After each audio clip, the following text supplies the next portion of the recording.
नमस्कार दोस्तों, मेरे इस चैनल में आपका स्वागत है। आज इस नवरात्र के पावन अवसर पर मैं आपको रेणुका माता की कथा सुनाने वाली हूँ। अगर आपने मेरे इस चैनल को सब्सक्राइब ना किया हो तो इसे सब्सक्राइब ज़रूर कीजिएगा और वीडियो को लाइक ज़रूर कीजिएगा। तो चलो हम सुनते हैं रेणुका माता की कहानी। एक बार परशुराम जी ने अपनी ही माता रेणुका की हत्या कर दी थी। उनके बारे में एक कथा प्रचलित है। रेणुका माता प्रतिदिन नदी से पानी भरकर लाया करती थी। इसके बाद जन्मग्नि ऋषिमुनि स्नान करने के लिए जाते थे। स्नान हो जाने के बाद शिवजी की पूजा अर्चना किया करते थे। एक दिन माता रेणुका को पानी लाते समय देर हो गई। तभी जमदग्नि ऋषि को यह आभास हुआ कि उनका ब्रह्मत्व समाप्त हो गया है। उनका ब्राह्मणत्व समाप्त हो गया, अर्थात उन्हें लगा कि उनकी पत्नी ने कुछ गलत काम किया है। आभास होने पर उन्होंने अपने पुत्रों को आदेश दिया कि अपनी माता का सिर तत्काल काट लाए और उन्हें सौंपे। पर इस आदेश का पालन उनके 4 पुत्रों ने नहीं किया, किंतु उन सभी में से एक पुत्र जो था परशुराम, उन्होंने अपने पिता का आज्ञा का पालन करते हुए अपनी माता रेणुका का सिर काट दिया। इस प्रकार पिता की आज्ञा का पालन करने पर उनके पिता उनसे बहुत प्रसन्न और संतुष्ट हुए और उन्होंने पुत्र परशुराम को वरदान मांगने को कहा। परशुराम जी ने मांगे थे यह 3 वरदान। उन्होंने कहा, पहला वरदान मुझे यह चाहिए पिताजी कि मेरी माता को पुनर्जीवित कर दो। और उन्होंने दूसरा वरदान मांगा कि उन्हें अपने मृत होने की स्मृति न रहे, अर्थात वह चाहते थे उनकी माता पुनर्जीवित हो जाए और वह मृत हुई उन्हें ये याद ना रहे। और तीसरा वरदान उन्होंने मांगा कि सभी भ्राता चेतना युक्त हो जाए। इन वरदान को देते हुए उनके पिता ने उनसे कहा कि एक वरदान पूरा नहीं हो सकता।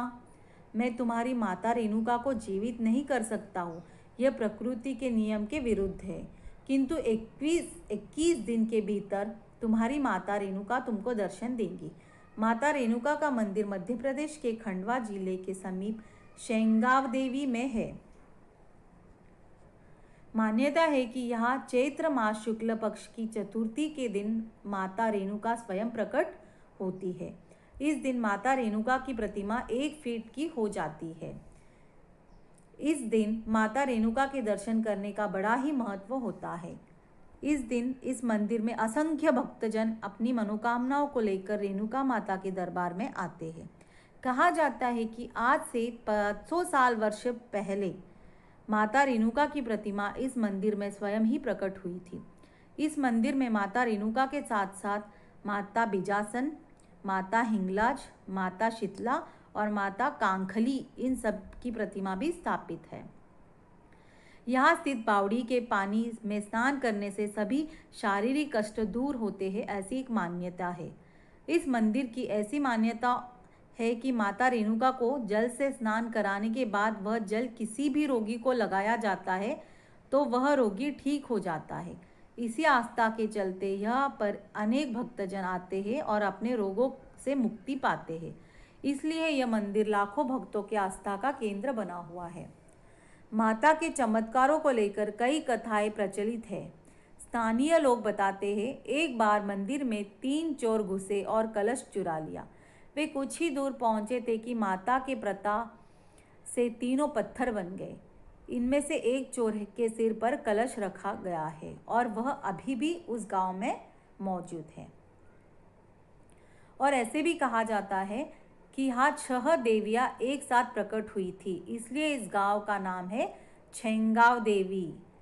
अब यहाँ पर केवल 5 ही देवी की प्रतिमा स्थापित है।